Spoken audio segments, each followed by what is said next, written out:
नमस्कार दोस्तों, कैसे हैं आप लोग। मैं आशा करती हूँ कि आप बहुत अच्छे, बहुत स्वस्थ और बहुत मस्त होंगे। और अभी इस चैनल पे धीरे धीरे मैंने अभी थियरी भी स्टार्ट कर दी है और आप लोग को ज़्यादा से ज़्यादा जो एनसीईआरटी पूरी है वो कवर कर दी जाएगी, और जिसमें कि हम केमिस्ट्री, बायो और फिज़िक्स को कंप्लीट करेंगे। तो अगर आप ग्रुप डी की तैयारी कर रहे हैं और आप चाहे किसी भी गवर्नमेंट एग्ज़ाम की तैयारी करें, सिर्फ ग्रुप डी की ही नहीं, तो हर एग्ज़ाम में आपको एनसीईआरटी से क्वेश्चन ज़रूर पूछे जाते हैं। तो थोड़ा सा एनसीईआरटी का साइंस कवर होना ज़रूरी है। आज हम लोग दोस्तों जो टॉपिक देखने वाले हैं उसका नाम है केमिकल रिएक्शन। हम केमिस्ट्री का एक बहुत ही महत्वपूर्ण टॉपिक देखेंगे जिसका नाम है रासायनिक अभिक्रिया। हम क्या देखने वाले हैं रासायनिक अभिक्रिया में, उसके बारे में बात करेंगे। दोस्तों, केमिकल रिएक्शन में हम ये पढ़ेंगे कि किस प्रकार से दो अलग अलग चीज़ें आपस में रिएक्ट करती हैं, दो अलग अलग चीज़ें कैसे आपस में जुड़ती हैं और कौन सा वो बंद बनाती हैं, क्या होता है, ये सारी चीज़ें। ठीक है, तो सबसे पहले हमें बहुत बेसिक सा चीज़ देखना है। What is chemical reaction? रासायनिक अभिक्रिया होती क्या है? A chemical reaction is in which the bond are broken with in the reactant molecule and new bond are form with in the product molecule in order to form a new substance.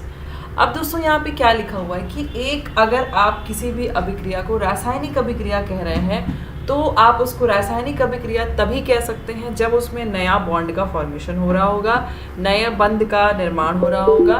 ठीक है, और साथ ही साथ कोई नई चीज़ आपको बन के दिखेगी। ठीक है, अब दोस्तों मैं एक बार चाहूँगी कि हम लोग इसको समझें, किस प्रकार से आप इसको समझ सकते हैं। जैसे मान लीजिए दोस्तों, यदि आप ए और बी दो चीज़ों को अगर आप आपस में रिएक्ट करा रहे हैं, यानी कि ए है प्लस बी है और उसको मिलाकर के ए बी अगर बन गया, तो उसमें ए और बी ये दोनों क्या हो जाएंगे? रिएक्टेंट, यानी कि अभिकर्मक। ठीक है, और उन दोनों अभिकर्मक को मिला के ए बी जो बना है वो क्या कहलाएगा? प्रोडक्ट कहलाएगा।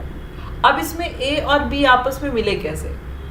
ए और बी के बीच में कुछ बंध बना होगा, कुछ बॉन्ड बने होंगे जिसके कारण ए बी बन के आपको प्राप्त हो गया। ठीक है, तो यहाँ पर आप वही बात लिखी हुई है कि रिएक्टेंट कहने का मतलब होता है अभिकर्मक यानी कि जो अभिक्रिया में भाग ले रहे हैं, उनके बीच में बंध बनते हैं और तब जाकर के नया सब्सटेंस बनता है। ठीक है, before beginning with chemical reaction it is important to know about physical and chemical changes. सबसे पहले आपको रासायनिक अभिक्रियाओं के बारे में पता होने से पहले आपको ये पता होना चाहिए कि क्या होता है फिजिकल चेंज और क्या होता है केमिकल चेंज। किसको आप कहते हैं रासायनिक परिवर्तन, किसको आप कहते हैं भौतिक परिवर्तन। दोस्तों सबसे पहले हम लोग केमिकल चेंज के बारे में देखेंगे। रासायनिक परिवर्तन का मतलब क्या हो गया? रासायनिक परिवर्तन कहने का मतलब ये हो गया, आप दो चीज़ों को आपस में रिएक्ट कराए और उससे कोई नई चीज़ आपको बन के मिल गई। ठीक है, और वो जो नई चीज़ आपको बन के मिली है, आप चाह के भी उसको उसके पुराने रूप में नहीं बदल सकते। जैसे कि आपने ए और बी को मिलाया, ए बी बन गया। अब ए बी को आप चाह करके भी उसमें से ए और बी अलग अलग नहीं कर सकते, तो इस प्रकार के रिएक्शन को कहेंगे केमिकल चेंज, या इस प्रकार के अभिक्रिया को या इस प्रकार के परिवर्तन को आप कहेंगे केमिकल चेंज, यानी कि रासायनिक परिवर्तन। ठीक है दोस्तों, what is chemical change? Chemical change की एक और खासियत होती है कि ये इरिवर्सिबल होते हैं। इरिवर्सिबल कहने का मतलब आप उनको वापस उनके मेन प्रोडक्ट के उनके मेन रिएक्टेंट के तौर पे, यानी जिससे वो बने हैं, उस फॉर्म में आप उसको वापस नहीं पहुंचा सकते। आप कुछ भी कर लीजिए, वहाँ पे आप उसको नहीं पहुंचा सकते। तो उसको हम लोग क्या बोलते हैं दोस्तों? इरिवर्सिबल कहते हैं, यानी अपरिवर्तनीय अभिक्रिया जिसमें वापस परिवर्तन नहीं हो सकता है। The mass of a substance is Altered during a chemical change. जब भी आप किसी भी चीज़ की रासायनिक परिवर्तन करवाते हैं तो उसके मास में भी कमी आ जाती है, उसके द्रव्यमान में भी कमी आ जाती है दोस्तों। कभी कभी कमी भी आती है, कभी कभी मास बढ़ भी जाता है, यानी उसके द्रव्यमान में बढ़ोतरी और घटाव दोनों में से कोई भी एक चीज़ हो सकती है। ठीक है, तो सेकेंड नंबर पे यही दिया हुआ है। The reaction is called as an exothermic reaction. इस प्रकार दोस्तों जब भी रासायनिक परिवर्तन होता है अक्सर उसमें कुछ ना कुछ ऊर्जा रिलीज हो जाती है। अब दोस्तों यहाँ पर एक्सोथर्मिक लिखा है। एक्सोथर्मिक को आप कैसे समझेंगे? एक्सो का मतलब होता है एग्जिट होना या बाहर निकल जाना। तो अगर कोई चीज़ एग्जिट हो रही है, यानी यहाँ पे हम किसकी बात करें? हीट की बात करें। एक्सो मतलब बाहर, थर्मिक मतलब टेम्परेचर।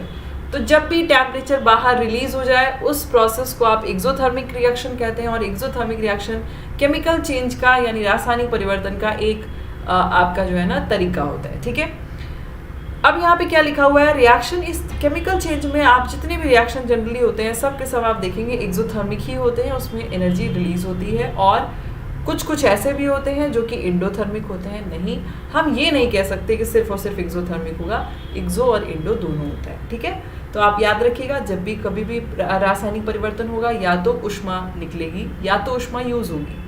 अगर ऊष्मा निकलती है एक्सोथर्मिक, ऊष्मा यूज होती है तो उसको कहते हैं इंडोथर्मिक। ठीक है, अब हम लोग दोस्तों देख लेते हैं रासायनिक परिवर्तन के उदाहरण। क्या क्या परिवर्तन के उदाहरण हो सकते हैं। बर्निंग ऑफ वुड और पेपर, आप लकड़ी जला दीजिए, आप पेपर जला दीजिए, कभी भी आपको वापस से वो लकड़ी और पेपर नहीं मिलेगा, आपको जो मिलेगा वो है राख। इसे क्या कहते हैं, केमिकल चेंज।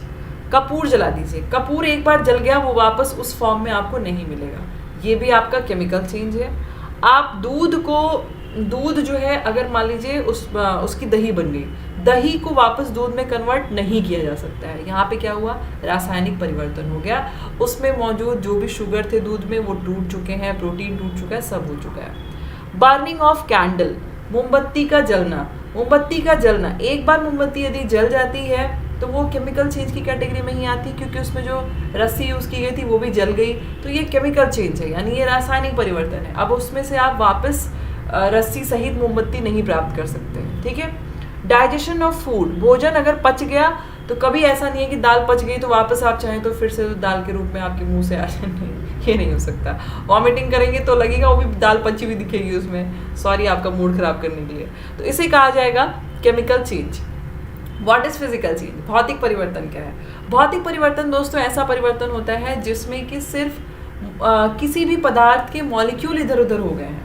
ऐसा कुछ भी नहीं है कि नहीं मतलब उसमें भौतिक परिवर्तन अगर हुआ है तो पूरा का पूरा उसमें बॉन्ड टूट गया, नहीं, बस चीज़ों का अरेंजमेंट थोड़ा इधर उधर हो गया है जिस वजह से अवस्था परिवर्तन हो गई है। यानी अगर कोई चीज़, जैसे हम पानी को ही ले लें, बर्फ से वो पानी में कन्वर्ट हुआ, पानी से गैस में परिवर्तित हो गया, ये फिजिकल चेंज है।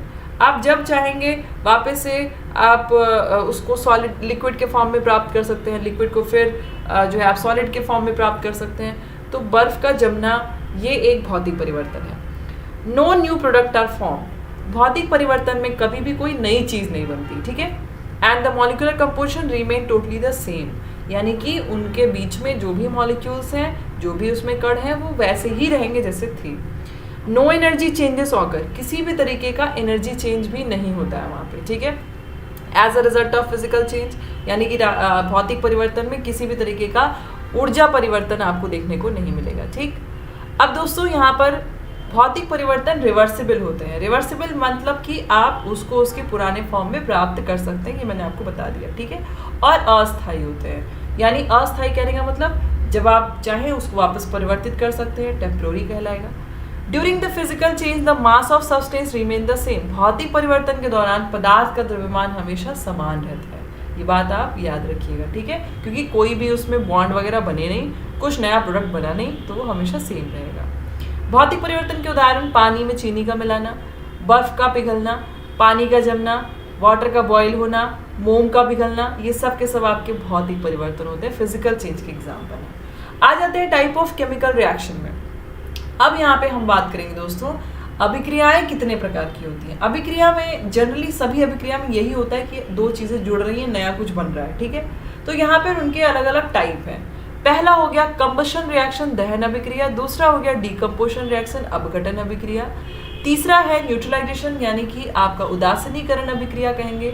रिडॉक्स रिएक्शन, जिसको आप कहेंगे जिसमें कि अपचयन उपचयन दोनों होता है। प्रेसिपिटेशन, यानी कि इसको आप कहेंगे द्विविस्थापन की अभिक्रिया। फिर है सिंथेसिस रिएक्शन, यानी कि संश्लेषण अभिक्रिया। अब ये किस तरीके से काम करता है दोस्तों, हम उस बारे में देखेंगे। सबसे पहले हम स्टार्ट करेंगे कंबशन रिएक्शन से।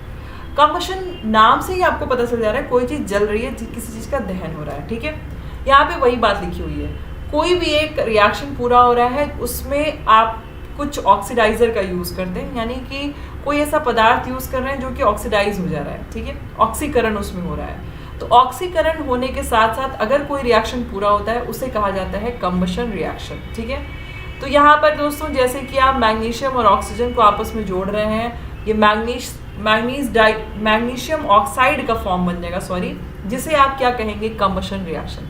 कुछ नहीं हुआ यहाँ पे, यहाँ पे ऑक्सीजन का molecule as a fuel, as a ईंधन काम किया, और उसके बाद आपको यहाँ पे रिजल्ट क्या दिख रहा है, MgO प्लस हीट। ठीक है, इसको क्या कहते हैं, दहन अभिक्रिया। कुछ नहीं है, दिमाग में बस ये रखिएगा, दिमाग में ये बात रखिएगा, ऑक्सीजन को पहुंचाना है, बस उस रिएक्शन में ऑक्सीजन रहना चाहिए, ये याद रखिएगा। ठीक है, आगे बढ़ते हैं दोस्तों। डीकम्पोजिशन, डीकम्पोजिशन मतलब किसी भी चीज़ को तोड़ देना, अपघटन करना। अपघटन कहने का मतलब ही होता है कोई भी चीज़ तोड़ दीजिए। ठीक है, decomposition reaction is a reaction in which a single component break down into multiple product. एक सिंगल कॉम्पोनेंट है वो मल्टीपल प्रोडक्ट में टूट गया, वो क्या कहलाएगा, अपघटन अभिक्रिया। Consider the example of decomposition of calcium carbonate. जैसे कि अगर आप कैल्शियम कार्बोनेट को अगर आप तोड़ते हैं दोस्तों, तो उसमें से क्विक लाइन प्राप्त होता है। दूसरा, यहाँ पर आपको देखिए नीचे दिखा रहा है CaCO3। जब भी आप इसको जैसे ही इसका ब्रेक डाउन करेंगे, इसमें आपको जो है ना कैल्शियम ऑक्साइड और हीट जो है ना ये देखने को मिलेगा। ये जैसे ही टूटेगा कैल्शियम ऑक्साइड अलग हो जाएगा, हीट इसमें रिलीज होगी, प्लस कार्बन डाइऑक्साइड गैस भी रिलीज होगी। वैसे ही आप यहाँ पे NaCl देख लीजिए, साधारण नमक, इसमें भी क्लोराइड अलग हो जाता है, सोडियम अलग हो जाता है। ये डीकम्पोजिशन रिएक्शन के एग्जाम्पल है। अब आ जाते हैं न्यूट्रलाइजेशन में। न्यूट्रलाइजेशन मतलब उदासीनीकरण करना। उदासीनीकरण किसका हो सकता है, उसका हो सकता है जो एसिड और बेस में जब भी मिलाया जाता है उसको उदासीनीकरण कहते हैं। ठीक है, तो यहाँ पे लिखा है कि न्यूट्रलाइजेशन यानी उदासीनीकरण अभिक्रिया हमेशा एक अम्ल और क्षार के बीच में होती है। रिजल्ट में आपको हमेशा सॉल्ट और वाटर देखने को मिलेगा, और वही प्रोडक्ट कहलाता है। ठीक है, water molecule formed is by the combination of OH minus ion and H plus ion. देखिए यहाँ पे ये लाइन का क्या मतलब हुआ। आप सभी जानते हैं कि बेस में से OH माइनस आयन निकलता है और एसिड में से H प्लस आयन निकलता है। जब भी आप एक एसिड यानी HCl और प्लस NaOH यानी बेस, इन दोनों को रिएक्ट करा दिए, आप यहाँ पे देख पा रहे हैं सोडियम जिस पे कि प्लस चार्ज है, क्लोराइड जिस पे कि माइनस चार्ज है, ये प्लस माइनस चार्ज आपस में आकर के जुड़ गए। ये क्या हो गया, न्यूट्रल हो गया, उदासीन हो गए, और ये एक सॉल्ट बन गया। साथ ही साथ यहाँ पर हाइड्रोजन का एक मॉलिक्यूल था, यहाँ पे हाइड्रोजन का दूसरा मॉलिक्यूल था, ये दोनों एक बचे हुए ऑक्सीजन के साथ जुड़े और H2O का निर्माण कर दिए, जल का निर्माण कर दिए। ये आपका क्या हो गया, न्यूट्रलाइजेशन। तो न्यूट्रलाइजेशन जब भी कोई कहेगा दिमाग में बस लाना है, एसिड और बेस का रिएक्शन आपस में हो रहा है, न्यूट्रलाइजेशन रिएक्शन। ठीक है, नेक्स्ट में आते हैं दोस्तों रिडॉक्स रिएक्शन। क्या होता है रिडॉक्स? रिडॉक्स का मतलब हो गया आप रिडक्शन और ऑक्सीडेशन कराए तो। रिडक्शन और ऑक्सीडेशन में इलेक्ट्रॉन का हेर फेर चलता है। रिडक्शन यानी कि अपचयन अभिक्रिया में इलेक्ट्रॉन का गेनिंग यानी इलेक्ट्रॉन प्राप्त भी होते हैं, इलेक्ट्रॉन लूज भी होते हैं। ऑक्सीडेशन में हमेशा इलेक्ट्रॉन प्राप्त होते हैं। जब दोनों अभिक्रियाएं साथ में चलने लगे दोस्तों, तो उसको क्या कहा जाता है, रिडॉक्स रिएक्शन। ठीक है, तो रिडॉक्स रिएक्शन में कुछ नहीं होगा, जब भी दो चीजें आपस में रिएक्ट करेंगी इलेक्ट्रॉन का ट्रांसफर होगा। ठीक है, consider the example of an electrochemical cell like redox reaction. अब जैसे कि आप जिंक और हाइड्रोजन के बीच में अगर कराते हैं, तो यहाँ पर आप देख पा रहे हैं जिंक और हाइड्रोजन ये दोनों अलग अलग हो जा रहे हैं इलेक्ट्रोकेमिकल सेल में। इसी तरीके से अमोनिया गैस का बनना, वो भी रिडॉक्स रिएक्शन का ही एग्जाम्पल है। नेक्स्ट में आते हैं दोस्तों प्रेसिपिटेशन और डबल डिस्प्लेसमेंट रिएक्शन। दोहरा विस्थापन अभिक्रिया क्या होती है? डबल डिस्प्लेसमेंट बिल्कुल वैसा है जैसे कि लोग अपने अपने पार्टनर के साथ बेवफाई करते हैं। अगर कोई दो कपल हैं अपने अपने पार्टनर को चेंज करके दूसरे पार्टनर के साथ मिक्स हो गए, तो उसे हम लोग क्या कह रहे हैं, डबल डिस्प्लेसमेंट रिएक्शन। वैसे ही यहाँ पे होता है टाइप ऑफ डिस्प्लेसमेंट, एक ऐसा अभिक्रिया जिसमें कि डिस्प्लेस यानी किसी की जगह बदल रही है। ठीक है, जिसमें कि दो कंपाउंड आपस में रिएक्ट कर रहे हैं और उनके रिएक्ट करने से एनायन और कैटायन में उनमें हेरफेर हो रहा है। ठीक है, तो वो आपका क्या कहलाएगा, double displacement reaction. Consider the example of reaction between silver nitrate and sodium chloride. अब देखिए बहुत अच्छा एग्जाम्पल है, यहाँ देखिए AgNO3 सिल्वर नाइट्रेट को बोलते हैं, इसी का दूसरा नाम है ल्यूनर कास्टिक। इसका यूज करते हैं वोटिंग इंक में। जैसे यहाँ पे इसको सोडियम क्लोराइड के साथ रिएक्ट करा है, क्या हुआ, जो ये Ag है ये Cl के साथ जुड़ गया AgCl, NaNO3 सोडियम जो है आपका नाइट्रेट के साथ जुड़ गया NaNO3। ठीक है, तो यहाँ पे क्या हो गया दोस्तों, ये डबल डिस्प्लेसमेंट का एग्जाम्पल है। दोनों लोग अपना अपना साथी बदल के दूसरे के साथ चले गए हैं, और ये क्या है, द्विविस्थापन की अभिक्रिया है। प्रेसिपिटेशन रिएक्शन इसको क्यों कहे, PPT का मतलब होता है नीचे तल। जब भी रिएक्शन हो किसी भी जो है आप वेसल में अगर करा रहे हैं, किसी भी बर्तन में रिएक्शन करा रहे हैं, तो नीचे एक तलहटी सा बैठ जाता है, एक परत सी जम जाती है, उसको प्रेसिपिटेशन कहते हैं। और वो चीज़ सिर्फ आपको इसी में देखने को मिलेगी AgCl में। ठीक है, इसमें आ जाते हैं दोस्तों सिंथेसिस रिएक्शन। सिंथेसिस का मतलब क्या हो गया, किसी चीज़ का बनना। ठीक है, यहाँ पे वही दिया हुआ है, जब आप दो चीज़ों को आपस में मिलाइए और कोई नई चीज़ बहुत कॉम्प्लेक्स ही बन के आ जाए, उसको कहा जाता है सिंथेसिस रिएक्शन। जैसे कि सोडियम और क्लोराइड आपस में मिलाइए, NaCl आपका फॉर्म होके आ गया। ठीक है, ये सारी चीज़ें जितनी भी आपको दी हुई थी दोस्तों, ये टाइप ऑफ रिएक्शंस था। केमिकल और फिजिकल चेंज के बारे में हमने बात की, और किस प्रकार से एनर्जी के अगर हम लोग एनर्जी के अकॉर्डिंग देखें तो एंडोथर्मिक एक्सोथर्मिक क्या है वो यहाँ पे फिर से आप देख सकते हैं। एंडोथर्मिक का मतलब हो गया जिसमें ऊर्जा चाहिए, एंडो मतलब अंदर आए ऊर्जा तब वो प्रोसेस होगा। ठीक है, उसको हम लोग क्या कहते हैं, एंडोथर्मिक रिएक्शन। जैसे कि नाइट्रोजन और ऑक्सीजन को अगर जोड़ना है, इन दोनों को जोड़ने के लिए हीट की जरूरत यानी उष्मा की जरूरत पड़ेगी, तब जाके आपका नाइट्रोजन ऑक्साइड बनेगा। ठीक है, एक्सोथर्मिक की बात करेंगे, कार्बन और ऑक्सीजन को जोड़ना है, carbon dioxide plus heat energy आपकी बन जाएगी। ठीक है, तो दोस्तों आशा करती हूँ मैं कि आपको ये वीडियो पसंद आई होगी, आपको टॉपिक समझ में आया होगा, और जल्द ही हम लोग जो है दोस्तों, अगर ये थियरी हमारी कंप्लीट हो जाती है तो हम लोग MCQ सेशन भी रखेंगे, और धीरे धीरे ये सब थियरी आपको पूरी करा दी जाएगी, ताकि आप आराम से इसको पढ़ते जाएं और आपका किसी भी एग्ज़ाम की तैयारी करें, NCERT का 9th और 10th तक का सिलेबस आपका क्लियर रहे। तो ये था हमारा केमिकल रिएक्शन। ठीक है, यहाँ पे हम लोग फिजिकल चेंज, केमिकल चेंज और टाइप ऑफ रिएक्शन के बारे में पढ़े हैं। मैंने अपने इस चैनल पे मैटर भी पढ़ा दिया है, यानी पदार्थ की अवस्थाएं भी पढ़ा दी हैं, आप उसको भी पढ़ सकते हैं जा करके। 2 अलग अलग पार्ट में वो पढ़ाया गया है, कंप्लीट कराया गया है। PDF आपको शिक्षा सिटी के टेलीग्राम ग्रुप पे देखने को मिल जाएगा।